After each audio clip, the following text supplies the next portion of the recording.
Fala galera, tudo certo? Eu tô safe, tô tranquila, tô muito feliz com mais um episódio do Tô Safe Cast aqui no meu grande jardim. O programa hoje tá chiquérrimo, então já se inscreve no canal pra não perder nenhum programa que essa temporada vai trazer convidados. Aqui ó, dessa altura assim, e quando eu falo de altura, é não só de números, mas de tamanho também, né? Pessoas altas estarão aqui. Bom, hoje a gente vai conversar com uma dupla de artistas incríveis e ativistas, tá? Artivistas, que juntos apresentam um podcast Preto Positivo. O primeiro podcast do país sobre HIV e AIDS com recorte de raça. Gente, sejam muito bem-vindos, Raul Nunes e Emer Conatos. Ai, que bom estar aqui. Obrigado pelo convite. Tudo bem, meus amores? Como vocês estão? Estamos bem, estamos ótimos. Ótimo, bem confortável aqui, Tudo cenário safe, lindo. esse sofá tá Tudo gostoso, safe. almofada. Eu estou apaixonadíssimo por essa almofada de mão. Talvez ela vá embora comigo para Belo Horizonte. A gente pode estar negociando isso. Mas é um prazer estar aqui. Meninos, para começar a conversa, queria propor algo diferente já, né? Já que a gente tá entre apresentadores, né?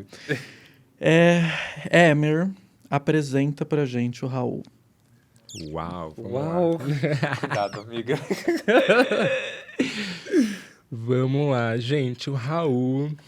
É isso que vocês estão vendo, a gente tá sentado aqui, parece que a gente também tem mais ou menos a mesma altura, mas não, a gata é modelo, é militante, é ativista, fala o que tem que falar, é leonina. Eu também sou leonino, mas eu acho que ele é bem mais leonino do que eu, isso é verdade. A gata tá sempre com esses looks enormes, assim, trabalha com produção, é produtora executiva, é artista, é linda. É isso, gente, assim. Eu não vou falar mais do que isso, senão começa a comprometer a carreira da pessoa, né? Uma breve apresentação. Raul, apresenta o Emer pra gente. Ai. Eu sou mais emotiva também, apesar de ser leonina igual ela, mas eu acho que o Emer, ele é uma pessoa extremamente generosa para início de conversa.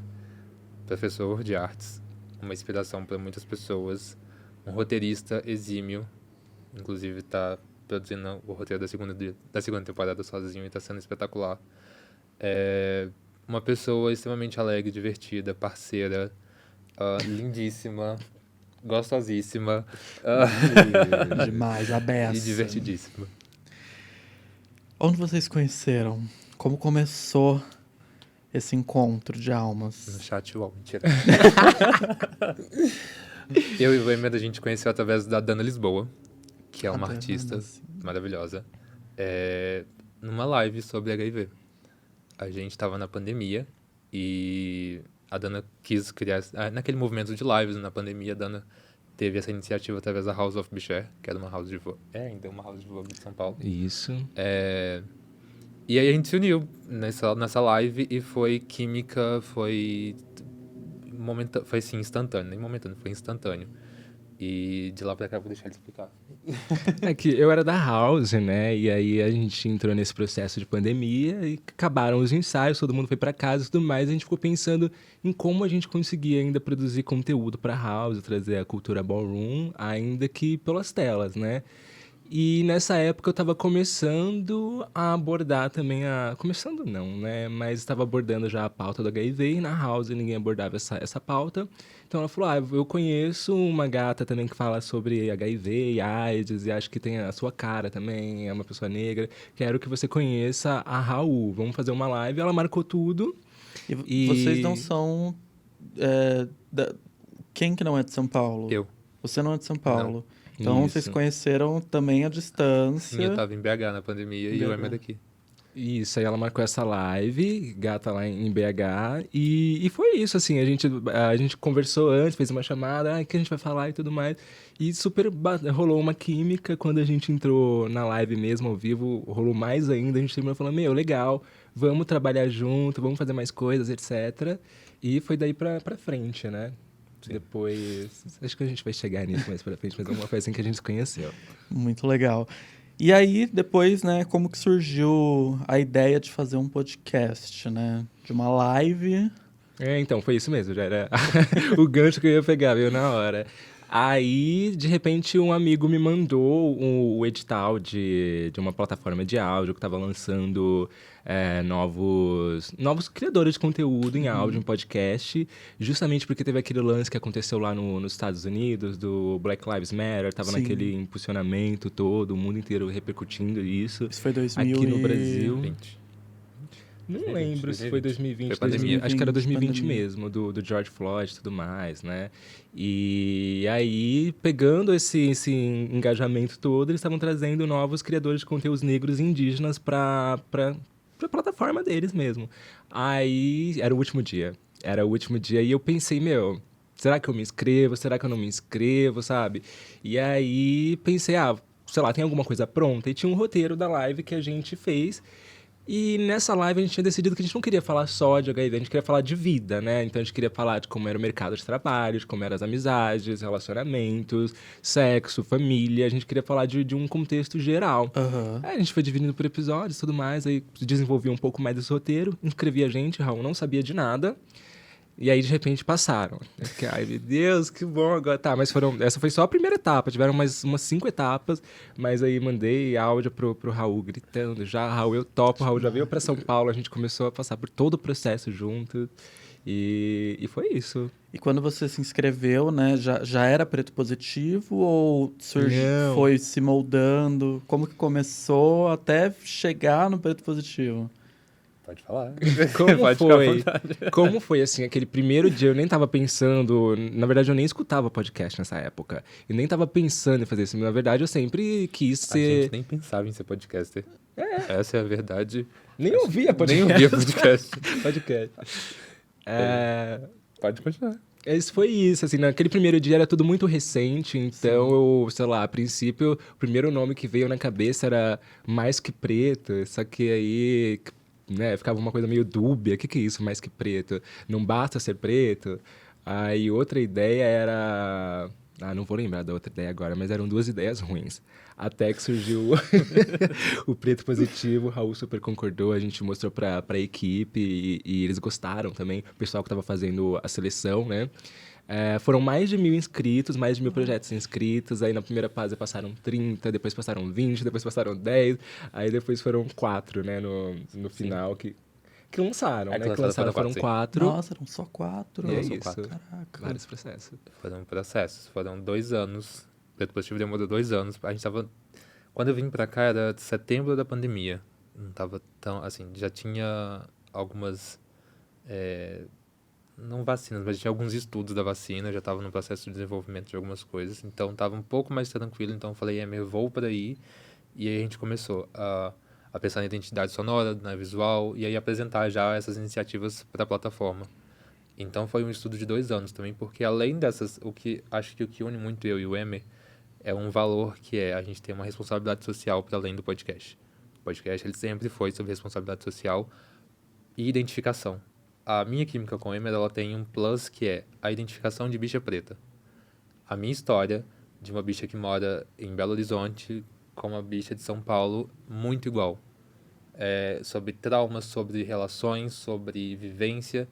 Eu falei, cara, quando eu conheci ele, eu fiquei extremamente encantado porque eu já falava de HIV eu falo de HIV desde 2016, não falava na internet de forma virtual, vídeo, essa coisa o tempo todo, mas sempre estava ali reforçando a importância do assunto. Mas a gente sempre tem uma referência branca, num lugar muito branco, de influenciadores brancos. Então, quando você questiona por que tem muita gente negra morrendo de AIDS até hoje, sendo que a maioria dessas pessoas são brancas que falam sobre o tema. Então, esse foi o fundamento para meio que criar o Preto Positivo também. Então, foram 2 anos de muito estudo, muita produção, com uma equipe de 6 pessoas. E até chegar ao resultado da primeira temporada, que foi lançada em 2022. 2022. Isso. Esse processo foi um pouco atrasado, né? Justamente por causa da pandemia. Porque, na verdade, a ideia é que esse concurso ele foi aberto no Brasil inteiro. Então, eu tenho projetos lindos, assim, podcasts lindos que falam sobre... História Tem o de crianças negras, Pavulagem, tem que fala Pavulagem. sobre histórias, né, da Da Amazônia e tudo mais. Tem o Demais. Calunguinha, que conta histórias para crianças negras. Aí traz histórias infantis, mas nesse universo... Aliás, histórias de pessoas negras nesse universo infantil. E enfim, tem outros, né? E aí eram 20 projetos, assim, que foram selecionados, né?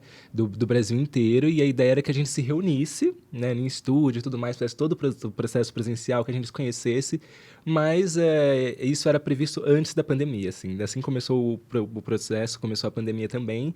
E aí a gente teve que fazer tudo online. Então, isso afastou a gente também, mudou a experiência que seria isso. A gente tava louco para conhecer todo mundo, né? Conhecer a galera de Manaus, tinha gente da Bahia, A gente foi né? conhecer eles ano passado. Ano passado. Então Então, a gente fez tudo online, assim. Mas, mesmo assim, a gente conseguiu criar um vínculo. E o processo que ia durar 1 ano, durou 2 anos até a gente lançar. Uma coisa só que eu queria também falar aqui, que é interessante falar sobre isso, é porque quando a gente fala que é um podcast, né, que fala sobre HIV para pessoas negras, criado por pessoas negras, acabam rolando umas rivalidades, né? Até nas redes sociais mesmo, de pessoas brancas comentando. Ah, mas pessoas brancas também têm HIV. Ah, vocês não querem falar então para pessoas brancas. Não, a pessoa que escuta o nosso podcast, ela vai perceber que serve para qualquer pessoa, né? Serve para pessoa de qualquer idade, de qualquer gênero, sexualidade, raça. Só que a gente faz realmente esse chamamento de convocar as pessoas negras. Ó, a gente está fazendo isso também, tem a ver com vocês, venham assistir a gente, somos pessoas negras.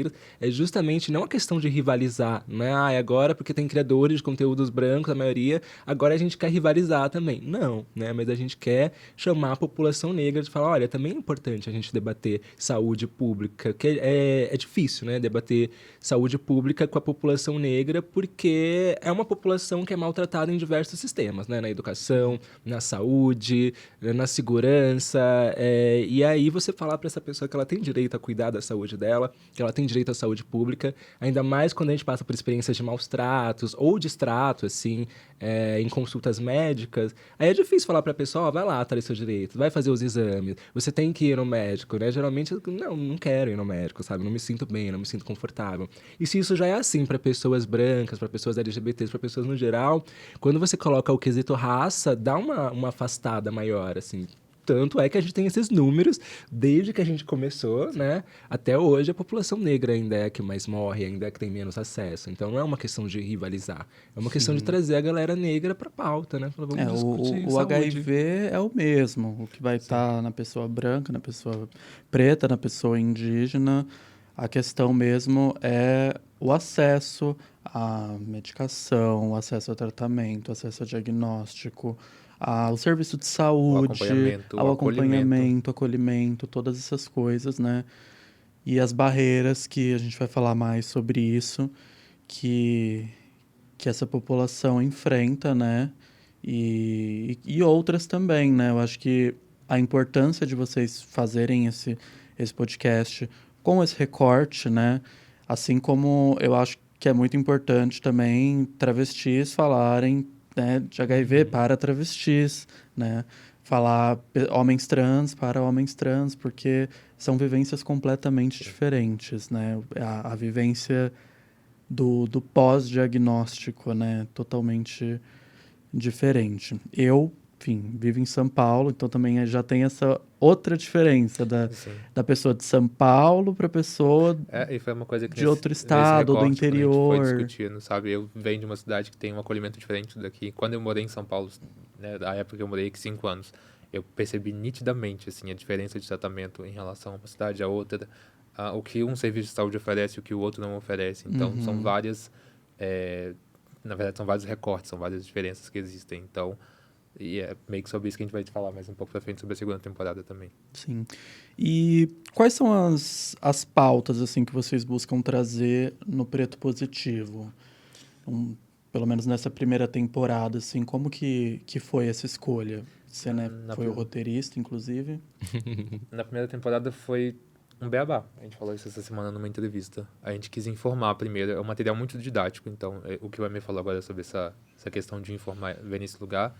E a gente trouxe com base nas nossas vivências. Então a gente traz assuntos como educação, como trabalho, como família, masculinidade, que mais? Sistema de saúde, falar sobre machismo também. Saúde mental. Legal. Então a gente convidou pessoas muito específicas que já faziam parte do nosso vínculo de amigos, como o Felipe Couto, o Alberto Pereira Júnior, a Priscila Bassi. As nossas mães são no episódio que foi uma coisa incrível trabalhar. Foi uma terapia de 4 cadeiras, as nossas mães no estúdio com a gente. Eu tava ouvindo ontem, eu tava falando pra ele agora, quando a gente tava vindo pra cá. Eu falei, comecei a ouvir do nada, assim, o 6º episódio da primeira temporada, que é com nossas mães. E que saudade que deu de bater esse papo com as nossas mães. Porque, assim, antes de a gente fazer isso, a gente nunca tinha, de fato, feito isso, tipo, conversar. Óbvio, né, que a gente abriu sorologia para as nossas mães, teve acompanhamento, isso e aquilo, teve apoio.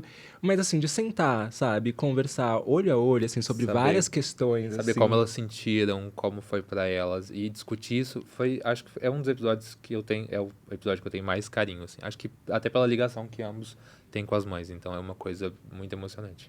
Nossa, é um dos episódios também que eu acho mais legais, assim, né? Porque, enfim, minha mãe também, eu fiquei sempre pensando, gente, como que seria legal bater um papo com a minha mãe? Porque quando eu chamo vocês, ou chamo pessoas especialistas, pessoas que vivem completamente diferente, é outro papo, né? E você trazer a mãe de um lugar, assim, tão distante do nosso, né? Brotou um papo ali muito inusitado. Eu fiquei assim... A gente ficou sabendo de coisas das nossas mães que a gente nunca imaginava. A gente não sabia. Foi uma conversa de quase 4 horas no estúdio. A gente teve que recortar porque não poderíamos colocar na plataforma. Mas a gente, se for pegar o áudio bruto, tem muita coisa que a gente fala, nunca imaginava que minha mãe tinha passado por isso. E assim, quando resultou na entrega, até a audiência que veio da feedback falou, é o episódio mais lindo de todos. É o episódio 6, né? É o 6. Então, quem for procurar Preto Positivo, O episódio 6, episódio temporada. das mães, é imperdível, gente, de verdade. Todos são muito bons, mas esse em especial rola uma identificação, assim, bem grande. Bom, queria falar de uma coisa.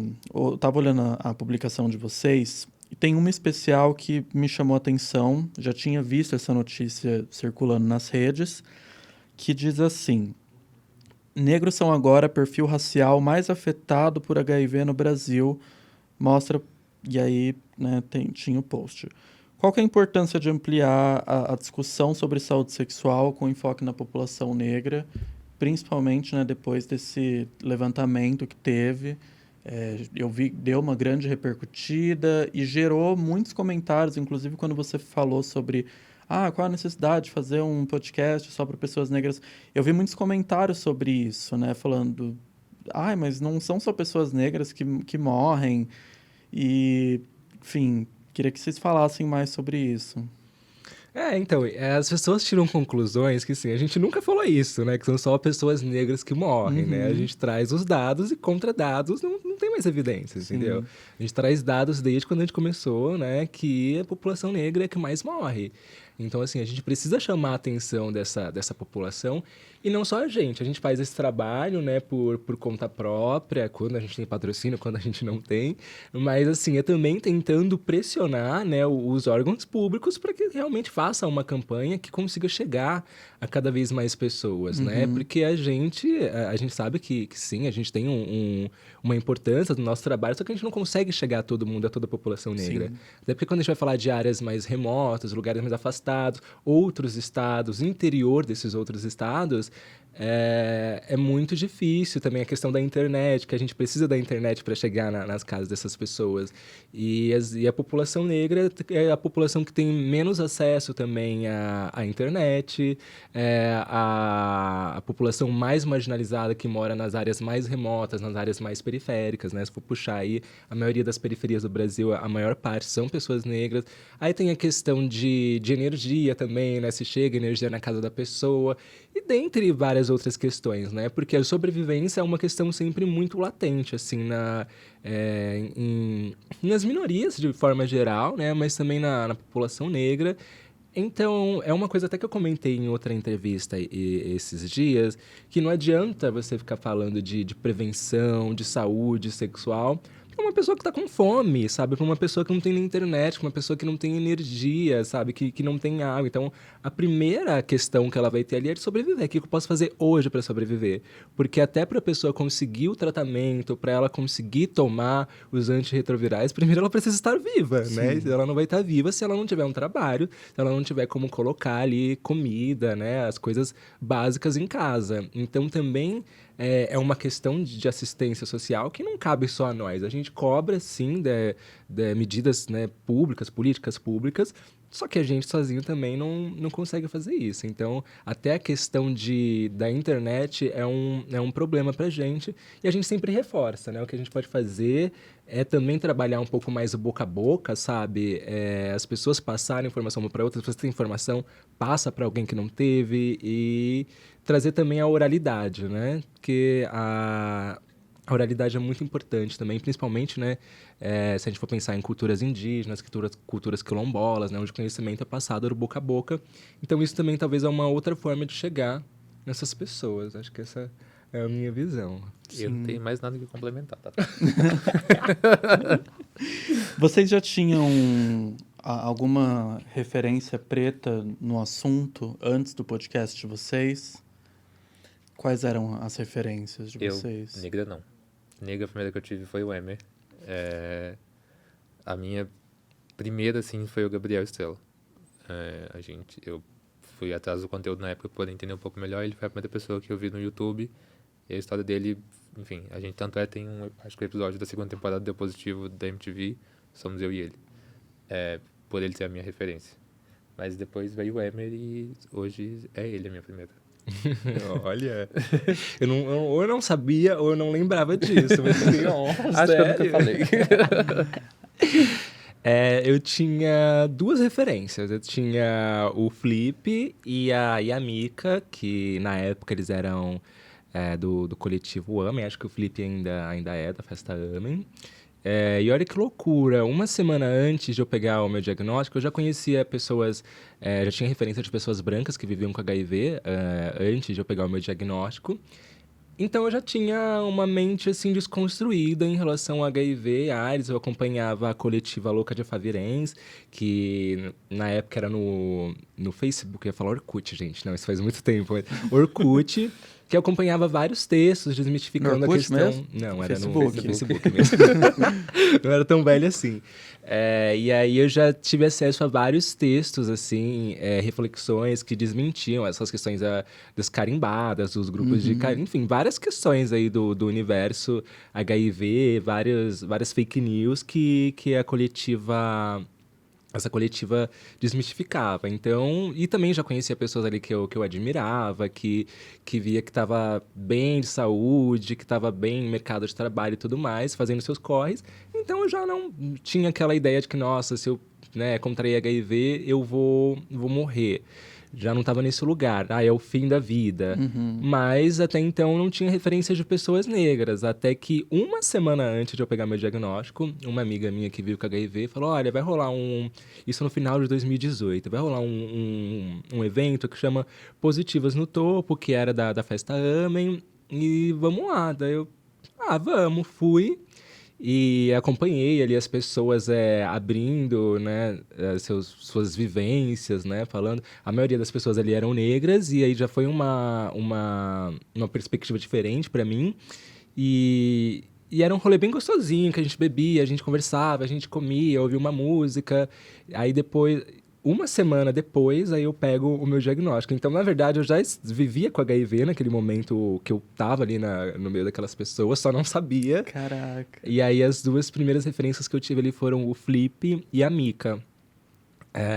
Então, a primeira coisa que eu pensei, as primeiras pessoas que eu pensei na questão de identificação, ainda não conhecia o Raul nessa época, foram eles. Tanto que, quando a gente cogitou em fazer o podcast, eu já falei, eu quero a Mika e quero o Flip, foram as minhas duas primeiras referências.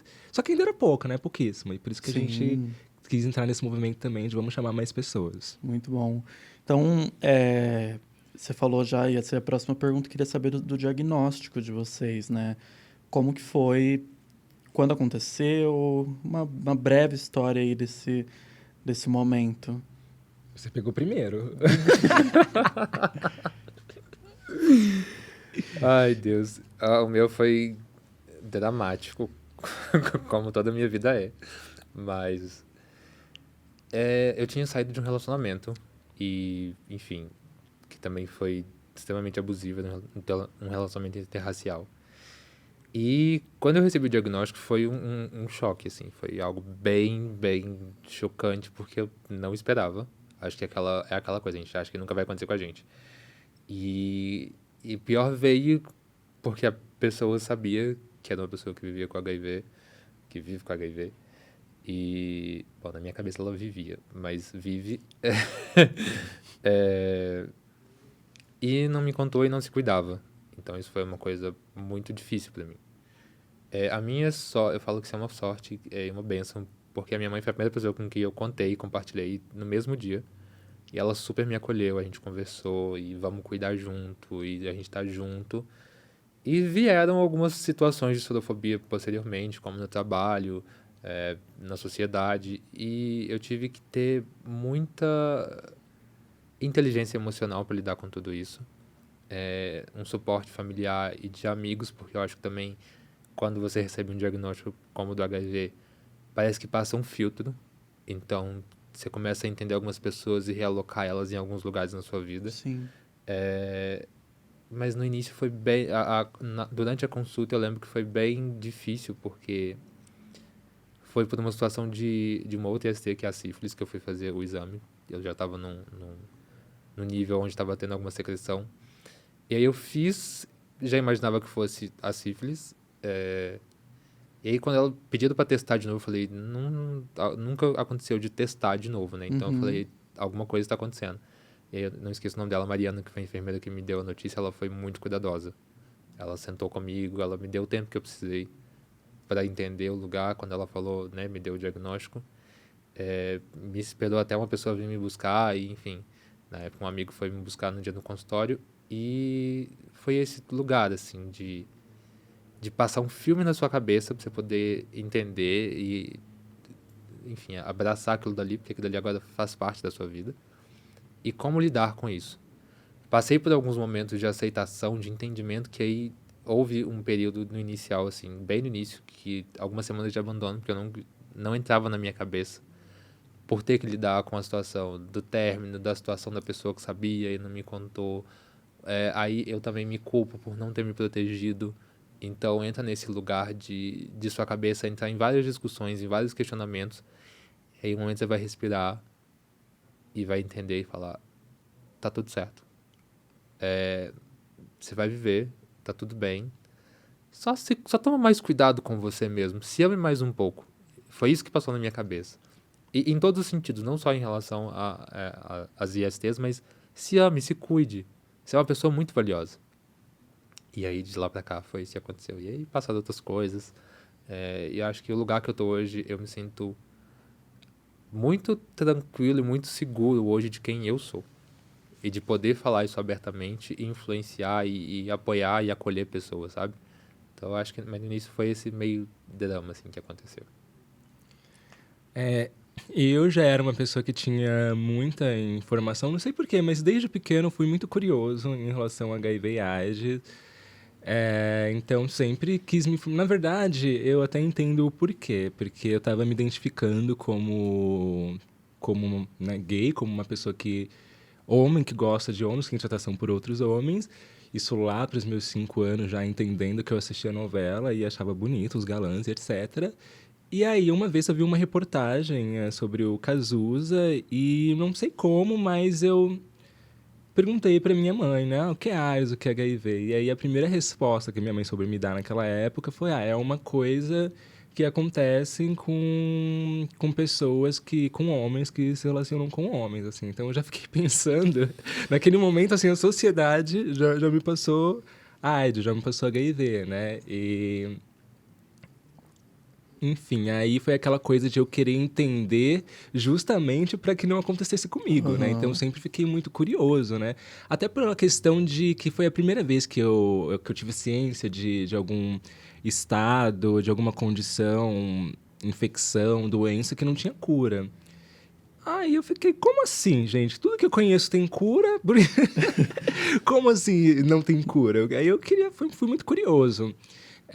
E em casa a gente não tinha muito aquela questão da educação sexual, muito menos se tratando de comunidade LGBT, de população LGBT, mas a minha mãe sempre incentivou, sabe? Usa preservativo e tudo mais, pode acontecer a qualquer momento. Então, desde os 13 anos que eu andava com preservativo em carteira, na bolsa, mochila, pochete, onde eu ia, pra onde eu saía, tinha preservativo. Sempre fui muito informado. Já sabia sobre PrEP, sabia sobre PrEP, sabia sobre tudo. Nossa, uau! Formadíssimo. Por isso que eu achei que não ia acontecer Entende comigo. porque ela é roteirista? Então, super explicado, Foi, total. Só que aí eu tive uma relação de risco. Eu lembro que no começo de 2018, e eu fui ao médico pra tomar PrEP. Só que aí tinha aquela questão de passar pelo acolhimento, ainda tem, né? Só que naquela época ainda era uma coisa bem mais recente, então tinha muito mais efeitos colaterais, não era tão Sim. recomendado assim. Aí passei aí pelo acolhimento e a gata me disse, olha, você precisa decidir se isso foi realmente uma relação de risco, conversa com a pessoa, para ver também se ele, né, pelo menos ficar um pouco assustado, que aí você entende que também ele talvez não tenha nenhuma infecção, né, para entender se ele se cuida ou não, né, porque se você tomar essa medicação, esse PrEP, vai acabar com o seu estômago, assim. Nossa. Então, aí, enfim, eu teria, né, com a cabeça de hoje eu teria tomado. Mas estava recebendo ali aconselhamento. Sim. E aí falei, então não vou tomar, então vou conversar com a pessoa. Eu conversei com um cara, ele parecia meio assustado também. Beleza, então não vou tomar. Aí, passado um mês, eu voltei, um pouco mais de um mês eu voltei para fazer os exames. E aí deu um negativo. E aí eu pensei, bom, então já que eu tive uma relação de risco, eu quero tomar PrEP, então. Só que aí era uma outra conselheira, foi numa outra unidade que eu fui, só que aconteceu quase a mesma coisa. Olha, PrEP ainda é uma coisa muito recente, ainda tem muitos efeitos colaterais, é indicado para profissionais do sexo. Você é profissional do sexo? Não. Você costuma se relacionar... Olha a transfobia. Você se relaciona com travestis? Eu falei, olha, eu me relaciono com pessoas, mas ultimamente não tenho me relacionado com travestis. Fizeram mais umas 3 perguntas. Você costuma transar sem camisinha? Não. Aí falaram, então não é pra você a PrEP. Aí eu fiquei tipo, ok, eu vim aqui pra tomar PrEP, porque eu tive uma relação de risco, tipo, a coisa há menos de 2 meses, e pode acontecer de novo, mas enfim, tá dizendo que não é pra mim, não é pra mim. Aí, quando chegou no final do ano, em dezembro, não sei porquê, mas eu queria muito, ainda fiquei pensando, eu comecei a acompanhar pessoas que estavam tomando PrEP já, e eu fiquei, por que fulano tá tomando, todo mundo tá tomando, e eu não consegui, sabe? Tipo, eu quero tomar PrEP, gente, porque pode acontecer a qualquer momento. E aí fui, né, tinha acabado de passar o Natal, era tipo dia 26. No dia 26 de dezembro, tinha acabado de comemorar o Natal. Não sei porque naquele dia eu falei, vou, senão não vai... Porque eu sabia que os médicos iam parar, entrar de férias, fui. Imagina Aí... a cara dos médicos no dia 26. Essa game chega querendo PrEP. Dia 26. Exato. Aí, assim, fizeram exame, só que como era muito recente, ainda deu aquela questão do inconclusivo. Volta amanhã. E eu passei por uns 4 testes até o outro dia, já era o dia 27. E aí o médico falou, olha, você não vai mais poder tomar PrEP porque você já vive com HIV. Aí eu, como sou uma pessoa muito prática, como sou uma pessoa muito otimista ainda, Objetiva. eu tento... Objetiva e tal. Eu fiquei, bom, se eu fosse tomar PrEP, eu ia tomar um comprimido, agora são 2, né? Então, fazer o quê? Já ia ter que tomar um, agora eu tomo 2, então, fazer o quê? E até o médico ficou super assustado, assim, ele, não, mas você não entendeu. Não, eu entendi, mas não tenho o que fazer, eu não posso voltar no tempo, tipo, eu já queria tomar PrEP antes, tipo, não me deram essas oportunidades, agora aconteceu. E também não vou ficar culpando vocês, não vou ficar culpando com quem foi. E era uma coisa muito recente, então eles falaram, é coisa de no máximo 1 mês, 2 meses. Eu tentei lembrar de todas as minhas relações ali. Não sei como aconteceu, foi realmente uma relação de risco.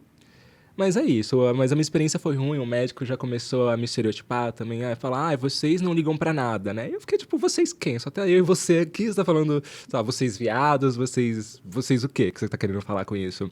Já me disse que não acreditava que as pessoas ficavam intransmissíveis, que paravam de transmitir, indetectáveis. Até hoje eu ouço isso. Foi um médico muito, muito merda, muito bosta, assim. Tem muitas.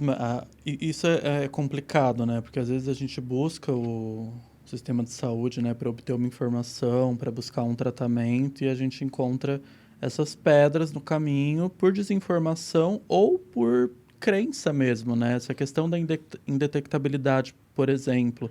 Ainda hoje tem infectologistas e médicos que não confiam 100%, não acreditam que uma pessoa indetectável não transmite. Então, eu tô no meu segundo relacionamento, né? Mas no meu relacionamento anterior, meu namorado não vivia com HIV. E sempre que ele ia testar ISTs, perguntava se ele se relacionava e tal, falava que namorava comigo.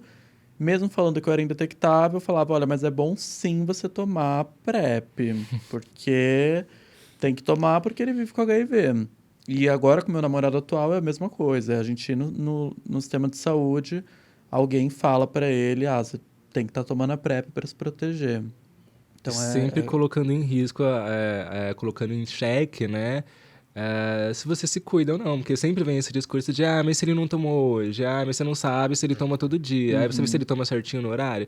Ninguém fala isso sobre pessoas, né, que tomam outras medicações para outras condições, né? Mas sobre HIV é sempre colocado em xeque, né? Sim. Queria saber como que foi... Vocês participaram do Deu Positivo, né? Um documentário aí bem legal sobre pessoas que vivem com HIV. Também participei da primeira temporada. Meu episódio era sobre I igual a I, inclusive, né? E eu queria saber o de vocês. Como que foi participar disso? Qual que era o tema do episódio de vocês? Era a rede de apoio na primeira temporada, né? Era o terceiro episódio da primeira temporada. Inclusive foi com a Mika e o Raniel que acabou de sair daqui. Verdade. E o segundo foi sobre identificação. A primeira temporada contou a história do Emer. A gente tava... foi muito engraçado isso. E agora, parando para poder pensar, a gente nem tinha lançado o Preto Positivo ainda, a gente fez um episódio sobre o Preto Positivo e trazendo a Mika, o Raniel, para poder compartilhar informação de outras pessoas também que vivem com HIV, ampliar essas vozes. E a gente nem tinha lançado o podcast ainda. E a segunda foi sobre a minha vida enquanto diretor de arte, enquanto fotógrafo, no meu processo de identificação. E aí eu trabalho com o Raniel algum material de divulgação também sobre informação de pessoas vivendo com HIV e AIDS. Foi isso. Na primeira temporada eles queriam também trazer a questão do recorte racial, e aí por isso que chegaram até a gente. E na segunda temporada era mais a questão de mostrar quem é a pessoa além do HIV, né? Que essa pessoa faz da vida. Exatamente. Legal. Primeira temporada disponível na Globoplay. As duas temporadas na Globoplay. As duas temporadas. Já tá na terceira? Já tá na quarta. Já tá na quarta temporada? Uhum. Nossa, deu super certo. Eu acho a iniciativa das empresas incrível, assim. Acho que é um projeto super necessário.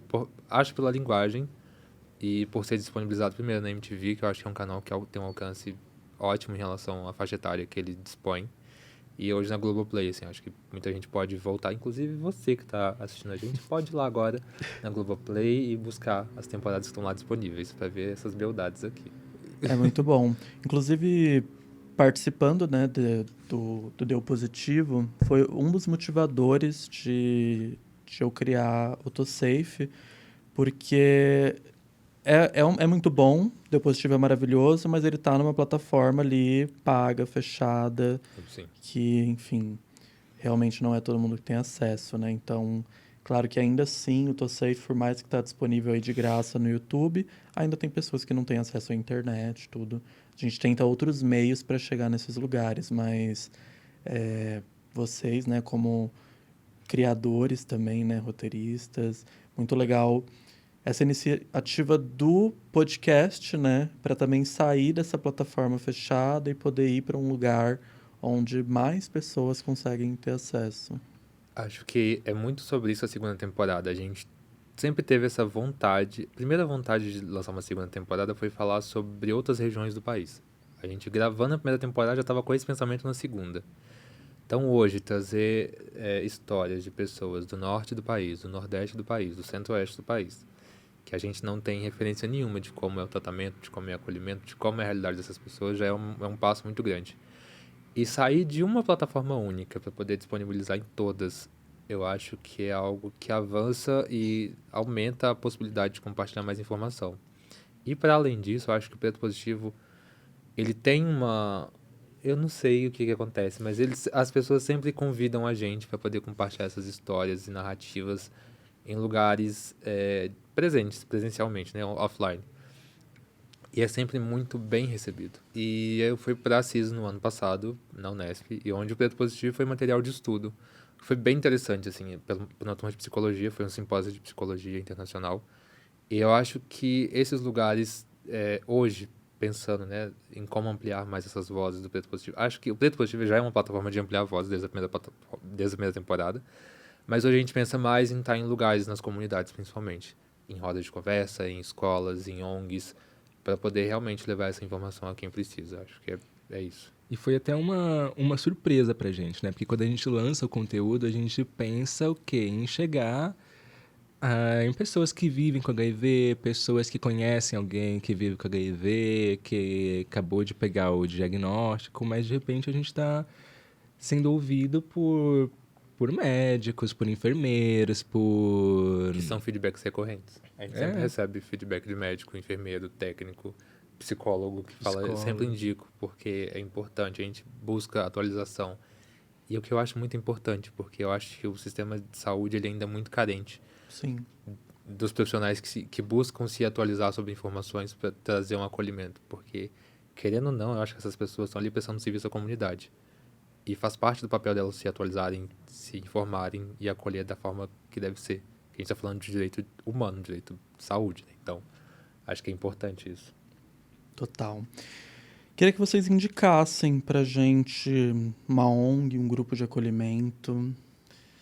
Eu indico a Give daqui de São Paulo. Eu gosto muito do pessoal de lá, eles estão fazendo um trabalho excelente. Eu indico, sem dúvida, essa ONG. Falei já, né, do coletivo Amém,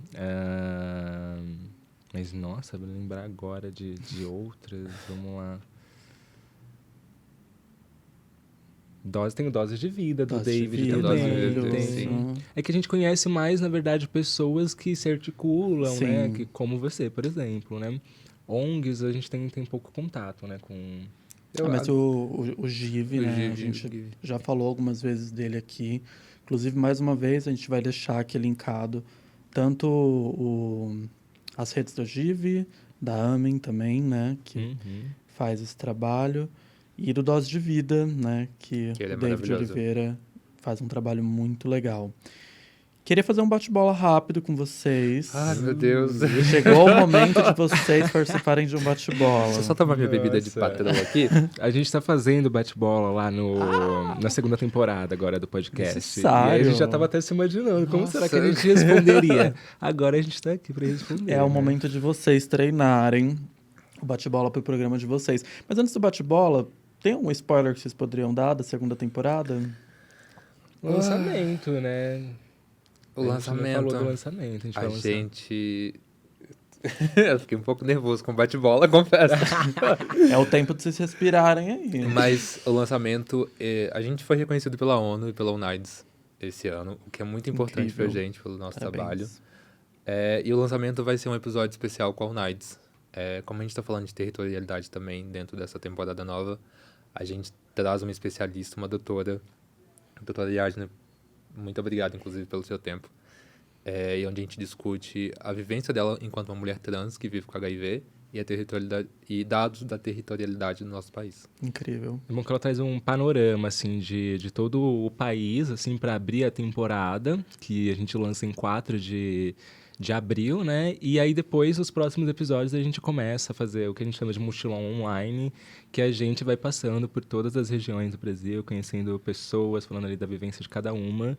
E a gente não estava previsto, né? Essa primeira entrevista com a Ariadne, mas aí rolou essa parceria com o UNAIDS, com a ONU, e aí casou super. Foi sensacional. Demais.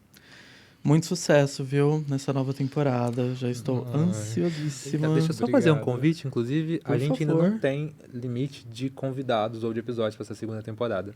Então, se você é uma pessoa que vive com HIV de qualquer lugar do país e quer contar a sua história, é só entrar lá no @pretopositivo e mandar uma DM pra gente que a gente conversa. Aí só mais uma novidade, que a gente também tem uma parceria com a Aurelo agora, e a gente está juntando apoiadores na plataforma. É muito importante, né, para que a gente consiga continuar esse trabalho. Então, a gente vai soltar primeiro para os episódios, primeiro para os apoiadores. Então, uma semana antes sai o episódio para apoiadores na plataforma Aurelo. E depois, uma semana depois, vai sair em todas as plataformas de áudio. Mas quem puder apoiar a gente, é isso. Chiquérrimo. Vamos apoiar, hein, galera? Agora vamos pro bate-bola. Já estão preparados? Bora. Beberam? Vamos lá. Primeiro, é tranquilo, tá? Um bate-bola tranquilo. Um filme, uma série ou livro que aborda HIV. Pause. Pose. Amo. Lascou, Vai, hein? Paris is Burning. Paris is Burning. Nossa, incrível. Um método de prevenção. PrEP. Informação. Muito bom. Um sonho.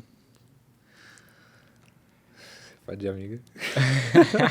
Não, o sonho é fazer uma temporada de mochilão pelo país inteiro, mas fazer esse mochilão presencial mesmo. Porque a gente tá fazendo um mochilão agora online, mas é isso, gente. A gente quer fazer esse mochilão presencial. É o sonho dela. Bom, o que é o HIV na vida de vocês hoje?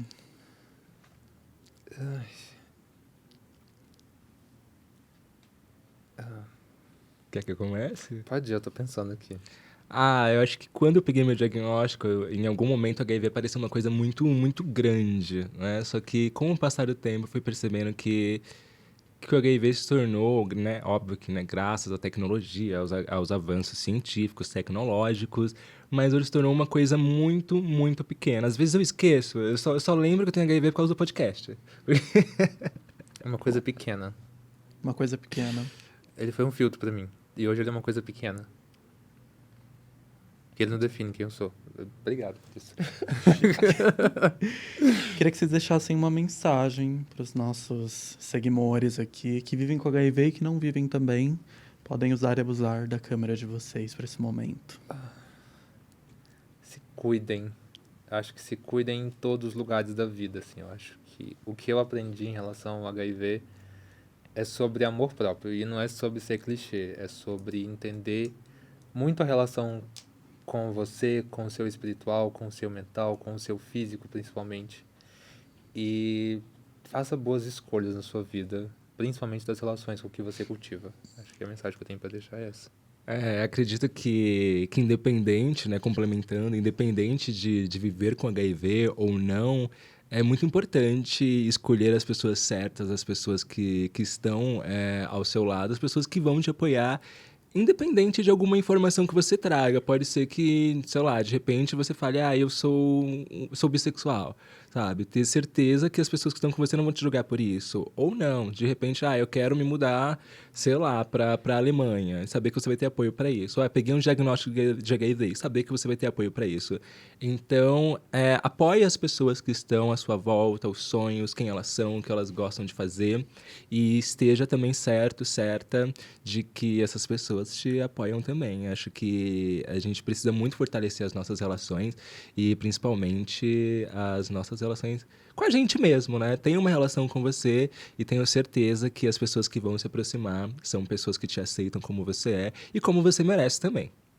É isso. Arrasou. Meninos, muito obrigado por hoje. Que agradece. Imagina. Foi um prazer imenso estar aqui.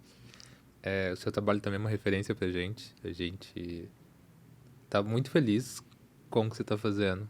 De verdade. Obrigado. Eu acompanhei os episódios da primeira com o Gabriel e com o David. E eu desejo uma temporada de sucesso pra você. Muito A gente obrigado. deseja, na verdade, que seja uma temporada Muito de obrigado. sucesso. E eu adorei tudo, assim, desde o convite até chegar aqui, a recepção, até entrar, ver esse cenário lindo, sabe? Que tem a sua cara também. Ai, sim. E a sua equipe também maravilhosa. Léo, obrigado por tudo, viu, seu lindo? E a Massa. você também, foi um papo incrível. Ai, gente, obrigado. É isso, né? É a nossa casinha, nosso jardim. Mas é isso, quero desejar muito, muito, muito sucesso nessa nova temporada. Já estou ansiosíssima para assistir. Vou divulgar bastante vocês também. E obrigado pelo trabalho que vocês fazem. Eu acho que tem que agradecer, né? Porque é um trabalho que é sobre isso, né? Sobre HIV, é sobre a gente também. Então, muito obrigado por fazerem isso, por depositar essa energia para o mundo, né? E para tantas pessoas que precisam do conteúdo que vocês produzem. É bom ouvir isso. Confesso que dá uma massagem no ego. E tem uma coisa que a gente escutou recente, que você tá falando assim, eu tô te olhando, e a gente tá nesse lugar hoje celebrando isso também, conversando sobre isso, sobre a questão de ser glamourizado a conversa sobre o HIV, sobre ser romantizado. Romantizado não, mas glamourizado.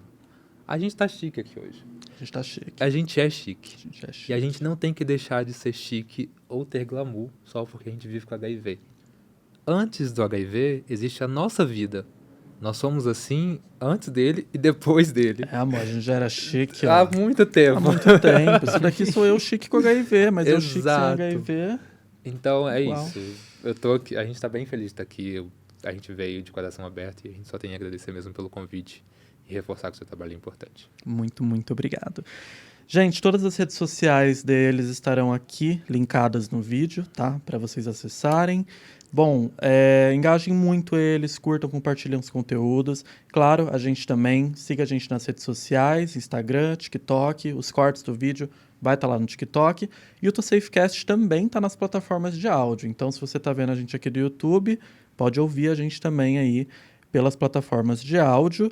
Lembrando que as nossas redes sociais é ToSafe Brasil, né, em todas as redes sociais. Muitíssimo obrigado, até o próximo programa. Fiquem safe, tchau, tchau.